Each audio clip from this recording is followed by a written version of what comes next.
Say hello to the Toyota Crown. If you've ever been to Japan before, you'll be familiar with the name Crown.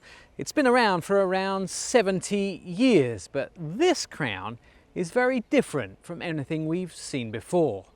The Crown has a rich historical past. It was the first mass-produced passenger car that Toyota ever made. It has become the ultimate ride in Japan, being around for 70 years and 15 generations. The question might be, why bring it to the market now, when the economy calls for SUVs and smaller, more economical vehicles? Joe Moses is the manager of Toyota marketing. If we just brought the traditional large sedan, you're right, we're bringing what has been done, and quite frankly at this point, most manufacturers and consumers are moving away from. The reason we felt confident with bringing this is because we're trying something new and different, and that's really trying to straddle two categories of the sedan and the ever popular crossover / SUVs.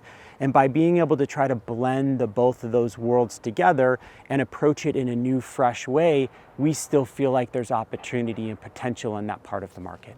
The US still sells 3.4 million sedans annually, and Toyota sold 20% of those in 2021, so Crown still makes sense. The one thing that the Crown definitely is polarizing when it comes to looks. From the front slim headlights to the piano black grille, which is surrounded by two air intakes. There's black cladding around the wheels, which come between 19s and 21s, black cladding down the sides, including the doors, and also a coupe-like roofline, and then a real sedan trunk.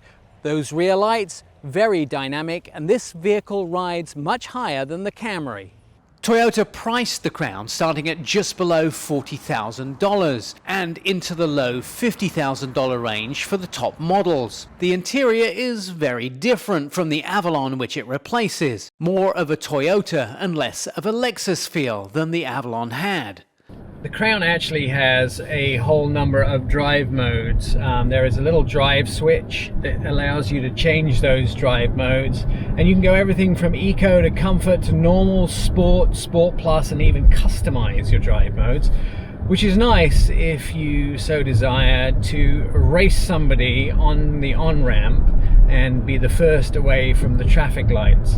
The other things that it gives you is the option to change your ride height. There's quite a lot of gain in the seat height just from the electronic seat mode on the left-hand side. You can use that to sit quite high and low in the vehicle, and one of the things that I've been doing is actually finding my height level. But this brings up another point which you're experiencing now. It's a very beepy car, and you find that it tells you quite often if you're not paying enough attention on the road. So it does a lot of looky-watchy from the little camera here above the steering column. So safety systems is something else that this Crown has a lot of inside. The touchscreen is 12.3 inches and includes over-the-air updates and voice activation. Although that doesn't always work with an English accent, the cloud-based navigation always gets you real-time map updates and points of interest, along with Google PIOs that are always up to date. Now, although lower trim levels do have other options, our Platinum version has both 12.3-inch gauge cluster and the new infotainment system from Toyota. And the new infotainment system is much improved over previous versions that they've had before. Although they are working some of the smaller bugs out, it makes it much easier to navigate and drive the vehicle. And you'll also find USB-C ports, one USB-A, and a wireless phone charger that has its own fan because, well, phones can get hot when they have a lot of wireless charging. Toyota puts a lot of energy into how the Crown drives. But this new American version is actually only available in all-wheel drive, and the hybrid-only versions come with two different engine configurations in the United States.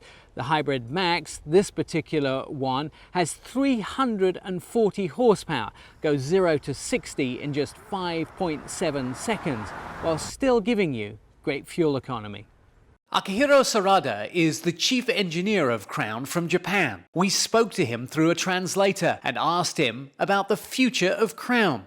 Could we ever see it as a race car Crown, perhaps in NASCAR? So first off, as an engineer, of course, he wants to continue to expand the possibilities of new technologies. And of course, within those possible choices, sports and motorsports might be one of those selections. But for now, the focus is really on what kind of needs the market would like to have. And he wants to focus on that. And so in order to be able to achieve that, he needs to start development of this basic technology starting now. And so he's evaluating many different choices to be able to get those technologies into the appropriate application for those regional needs and customer needs. So with the Crown, the one thing that he would always like to offer is the comfort that it offers, and to continually challenge. And he would like to maintain and keep that stance while being able to add the technology at the right timing. I'm Nick Miles.